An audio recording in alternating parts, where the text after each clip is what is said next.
전 코난입니다. 이번 영상은 보험사 취업에 대해서 많은 사람들이 질문하고 오해하고 있는 사실들에 대해서 말씀드려볼까 합니다. 주변에서 보험사 취업에 대해 이것저것 물어보시는데 실제로 몇 없는 저의 구독자님도 이렇게 메일을 보내주셔서 전화통화로 상담도 해드렸습니다.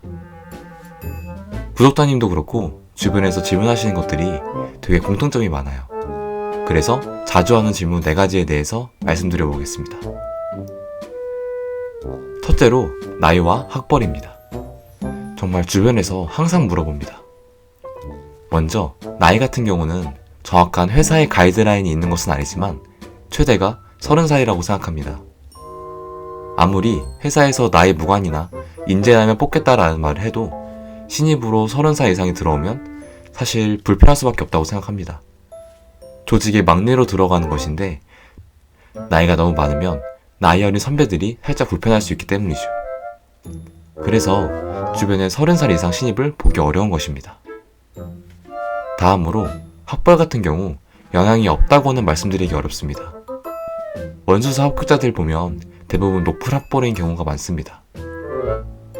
하지만 높은 학벌의 취준생들이 단순히 학벌이 좋아서 합격했다라기보다는 인생을 열심히 사는 분들이 좋은 학교에 가고 좋은 회사에 가는 것이라고 생각합니다. 이 말은 즉 학벌이 좋지 않은 분들도 열심히 준비하면 기적을 만들 수도 있다는 겁니다. 원수사에도 지방대가 없는 건 아니잖아요. 특히 자회사의 경우 인서울보다 지방대 비율이 더 높은 것 같기도 합니다. 그러니 쫄지 맙시다. 두 번째로 자격증 및 스펙입니다. 먼저 자격증을 말씀드리면 손해하정 직무에선 손사 자격증 말고는 메리트가 없습니다. 이건 타협할 생각이 없습니다. CK연료나 다른 기타 보험 관련 자격증? 약간의 간신도는 보여줄 수 있지만 없어도 무방합니다. 또한 손사 자격증이 있다고 취업이 되는 것도 아니고 없다고 안 되는 것도 아닙니다. 그리고 어디 회사 인턴이나 다른 경력이 필요한지도 정말 많이 질문하시는데 있으면 플러스 요인이 될 수는 있지만 없어도 마이너스 요인은 아니라고 생각합니다. 저 같은 경우에도 인턴 한 번도 안 해봤고 자소서에는 알바 이야기만 했습니다. 정리하면 자격증 스펙이 중요한 게 아니라 자소서와 면접에서 내가 왜 이 직무를 선택했고 왜 잘할 수 있는지 직무를 어떻게 이해하고 있는지 과감하게 던지고 나의 매력을 보여주는 것이 핵심이라고 생각합니다. 자격증과 스펙은 그 다음이죠. 본질을 잊지 맙시다. 세 번째로 법인 취업에 대한 질문입니다. 원수사, 자회사 취업이 어렵다 보니 일단 지원하며 대부분 합격하는 법인에 일단 몸을 담았다가 몇 년 채우고 경력직으로 들어갈 수 있나라는 질문도 많이 합니다. 답을 드리자면 솔직히 쉽지 않습니다. 경력직 채용 공고도 자주 뜨는 것도 아니고 경쟁률도 엄청납니다. 또한 원수사, 자회사는 대기업이다 보니 법인 출신을 그렇게 선호하지 않는다는 소문도 있습니다.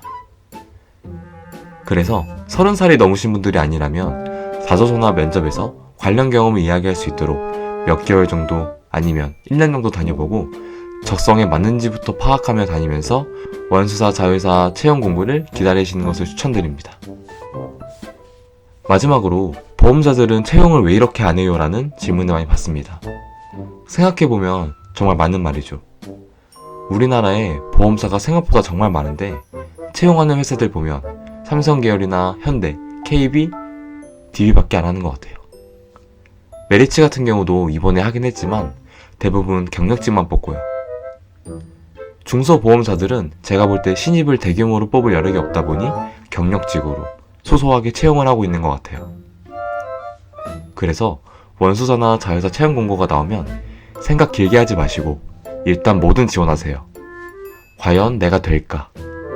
이런 생각은 상당히 건방진 생각입니다. 기회가 많지 않아요.